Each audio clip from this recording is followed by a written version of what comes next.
Hey guys, how's it going? Tong here. Today we're going to look at another gadget from the past, a retro gadget, and this time we have the HTC Universal.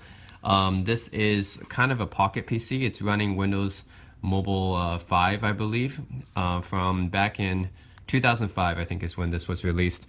And this device actually came under several names, I think. It's called the HTC Universal, is manufactured by HTC, but as you can see, this particular version I have is called the iMate JasJar, which is kind of a weird name, but apparently it's been rebranded under several names. It's sold under, let's say, it could be like O2. Okay, so under many different mobile vendors, I guess. So like O2, Dopa, T-Mobile, iMate, which is this one, the Vodafone. They all sell different versions of these back in the day, and yeah, I think this came out back in around late 2005. This is a very interesting pocket PC, I guess, or smartphone, because yes, it is a phone. As you can see, it has a QWERTY keyboard here. It's not the most tactile keyboard, but I mean, it's actually wide enough to be used with both thumbs. It's actually reminds me a little bit of the T-Mobile Sidekick, a little bit of that kind of keyboard. Actually, I can give you a comparison. Alright guys, so I actually happen to have a Sharp Sidekick here, or a T-Mobile Sidekick, one of the 2009 generation, and yeah, this is the comparison. I think it's similar in size, and of course this one has a screen, right, that can flip out like this, like that, and the keyboard, this keyboard is actually quite nice compared to this keyboard. I feel like the keys on the Sidekick are they don't have a lot of travel to them, and they're just very, very stiff. Whereas the keys here are flatter, but easier to press. I think they're more squishy, which is better than being really, really stiff, I think. So I like it better than the T-Mobile keyboard, and a lot of people like the Sidekick keyboard as well. So that just goes to show you. I know I haven't shown you guys the actual Danger operating system. This is originally the Danger Hip-Top, as some people may know. The Hip-Top operating system, I would like to show you guys, but yeah, can't seem to get this one to turn on very well. This is an old used model, and plus the Danger service is discontinued, and it has been that way since around 2010, 2011-ish. So yeah, I don't think there's even any point to show it anyways, but yeah, I just want to show you guys size differences between these two. This one is meant for messaging. Back in the day when people didn't have smartphones with messaging apps on it, now we have Line, Kakao, WeChat, of course WhatsApp, and Facebook Messenger. But back in the day, you know, mobile phones didn't really have that many great messaging capabilities, so a lot of people used devices like the T-Mobile Sidekick and other messaging devices to communicate with people, and they had like Yahoo Messenger, ICQ, MSN Messenger, AOL Instant Messenger on them. So they used this to communicate well, and I think this is a phone as well. So this is similar in the fact that it has a QWERTY keyboard. It's also a phone, but this is more of a messenger device than an actual. I think you can use this as a phone, but I think more people bought this just because of the messaging capabilities on it, and the fact that this screen is actually pretty decent for the time as well, pretty decent resolution and stuff. This one has it's also a speaker that's also a D-pad, which is pretty interesting.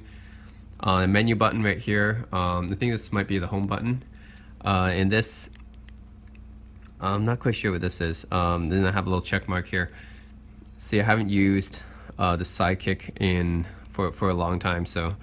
And then this is the roller button that moves the cursor around, and of course this is a phone, so I actually can accept calls or decline calls right here. At the bottom you have headphone jack. Then you have plus minus buttons for the volume, power button, which right now I can't seem to get it to turn on. Mini USB, and that's a mini USB port. Same as this, by the way. This also charges via a mini USB. This is back before everything used micro USB, and it has a 3.2 megapixel shooter at the back, I believe. Yeah, so you can compare it to that T-Mobile Sidekick and the HTC Universal / iMate JasJar. And this runs Windows Mobile 5, which is not the last Windows Mobile operating system released. The last one was Windows Mobile 6.5, I believe, before they switched to Windows Phone. But I think you guys have seen some of this already. I've already shown it in my HP iPack video. But yeah, this is basically the screen reminds you really of like a mobile version of Windows XP. But yeah, it's Office Mobile, Excel, Word, a PowerPoint, you know. Oh, there it is loading up. Hey, typing on, oh, and it has an autocorrect or auto suggestion. This is pretty nice. That's what we have on, yeah, it has like this suggestive input here, which is pretty nice. This is a device from 2005. I mean, wow, that's actually pretty impressive for the time. It's actually pretty comfortable. Oh. Yeah, actually, this typing on this is pretty nice, especially compared to the devices back in the day, which have really cramped keyboards, like T-Mobile, for example, like really stiff keyboards like this. Typing on this is actually pretty nice. The keyboards are nice and flat and responsive, and this is also a phone. You can accept calls and decline calls, so imagine that. This is a keyboard that has all the PIM stuff at the top. This is contacts, right? I can go to Internet Explorer as well, Pocket Internet Explorer, but probably no point because no websites are going to display on that correctly anyway. Email has all that, but actually this is a pretty nice device. Yeah, I like the keyboard as well. Dedicated Internet Explorer button, of course, here. Windows Start menu button, which you'll find on laptops these days. Email, function, second function button. What's the difference between enter and OK? There's like an OK button, also an enter button, which is interesting. Video camera here, pretty cool. You can actually do Skype calls with this, actually.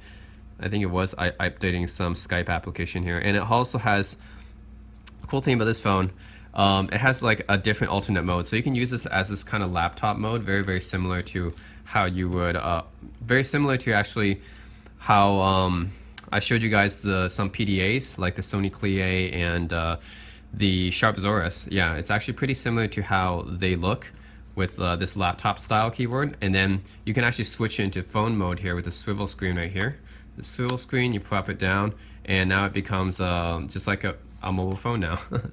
Video camera still here, right? Now it looks like a Pocket PC, doesn't it? This looks like a real like iPack now. Now I'm in the Pocket PC mode. And then it has a camera at the back, so this is like a smartphone. This camera looks really big, but it's actually only 1.3 megapixels, because that's what they were back in the day, back in 2005. Windows Mobile. This is a removable battery, actually. I tried it. It is actually removable. I saw it.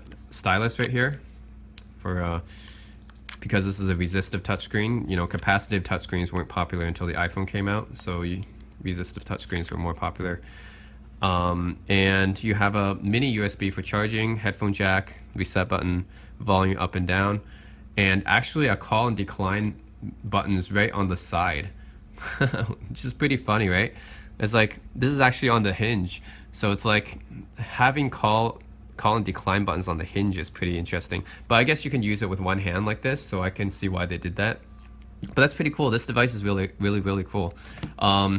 Yeah, so it's kind of like you would like you can take calls like this, or this is basically your little Pocket PC mode, kind of like the Dell Axim or HP iPack, where you like, oh, I'm a business user, I'm just going to jot something down on my little Pocket Word device. And then when you want it to do like more typing and stuff, writing emails, then you can switch it to the laptop mode / like palm top mode. This is more similar to a Sharp Zorus or Sony Clie, like this, and then you can do some typing on your emails like this, like heavy duty typing, I guess. And then when you want to take a call, you would just flip it back into this mode, which is pretty cool. You know, screen has auto rotate as well. So this is pretty cool. The iMate JasJar HTC Universal. All right, I guess you can compare it to the HTC Advantage X7500 I have here. This is from 2007. It's 2 years later, and this one's a pretty cool device as well. It's also a smartphone. It's a phone, believe it or not. It's a gigantic screen for the time. It runs Windows Mobile 6.6 or 6.5. It's newer than this one. Anyways, and it has a cursor button right here, Internet Explorer button, another video camera up here, webcam, OK buttons and Windows buttons right here, and a keyboard here, which I don't like as much as this one, actually. I think they're around the same size, but I mean, similar. I mean, you have the take the call, decline the call, pin functions up here, another Internet Explorer button, another Windows button, another OK button. But just it has almost no travel to it, and there's no tactile feedback. Whereas this keyboard, you see? You hear that sound? Yeah, that's tactile feedback, right? Which is really, really good. But this one has no tactile feedback. It's very, very shallow. And yeah, I don't like it. This keyboard's definitely not as good. Yeah, I definitely like this keyboard better. And this is, yeah. The number buttons are up here, so you get one more row on that one. This one, you have to do the symbol. You have to hold down the symbol button to press it, which I don't like. And this one, I don't think I showed this before, but this keyboard comes with the HTC Advantage when you buy it, but you can actually use it without the keyboard. It's kind of just like a keyboard case. This is like a keyboard case. This keyboard is like permanently attached to this case. You can't really use it without the case. But this by itself is like a tablet almost. But you can it's like a phone tablet, right? So this is a phone. It can take and receive calls, but it's rather gigantic to hold in your hand. It's kind of like one of the first phablets that ever came out. And yeah, at the back you have 3 megapixels. That gigantic camera at the back is 3 megapixels, and now you have like a tiny, smaller camera that's like 12 megapixels or 20 megapixels or whatever. So this gigantic camera is 3 megapixels. This gigantic camera is only 1.3 megapixels. Crazy, right? Reset button. Interesting. We have a mini SD here. What is mini SD? I don't think I've seen that much before. I think this is just SD, isn't it? Yeah, you have SIM card and SD. What do they mean by mini SD? Huh. Maybe it is a different format. I haven't really seen mini SD before. I only know SD and micro SD. I don't think I've seen mini SD that often before. But yeah, since this is a phone, you can actually use it to take calls like this. Power button's right here. Wireless button, I guess, and camera button. Ooh, dedicated camera button. You like take pictures like that. Oh, and a stylus, because of course it has a resistive touchscreen, so you have to use. Look at this stylus. It's like made of like pure plastic, but yeah, it's like that. But yeah, you can use this as a tablet. Actually, it's one probably like the biggest smartphone that came out at the time. Even today, I guess it's pretty gigantic. I mean, the screen is this screen is 5 inches, I think. Yeah, 5-inch screen, and 5-inch screen might seem small these days, but the fact that it's so wide makes it seem a lot bigger. I know 5 screens, like these days you have phones with like 6-inch screens, right? But this is a 5-inch screen, but it seems a lot bigger than it actually looks on paper because it's a lot wider. You just attach it to the keyboard like that. Then you do your typing. Of course, I think I like the iMate JasJar better. Specs wise, this one is a 3.7-inch screen, 5-inch screen, 1.3 megapixel camera, 3 megapixel camera. Resolution is the same, 640 by 480. That's VGA. Processor wise, you're looking at 624 megahertz for this, which is quite good. In a 520 megahertz for this one and 624 for this one. Yeah, that sounds a little bit, yeah, makes a little bit more sense. And then this one has 128 megs of RAM. This one has 256 megs of RAM. Or I think it's still, oh no, never mind, it's still 128. They're the same amount of RAM.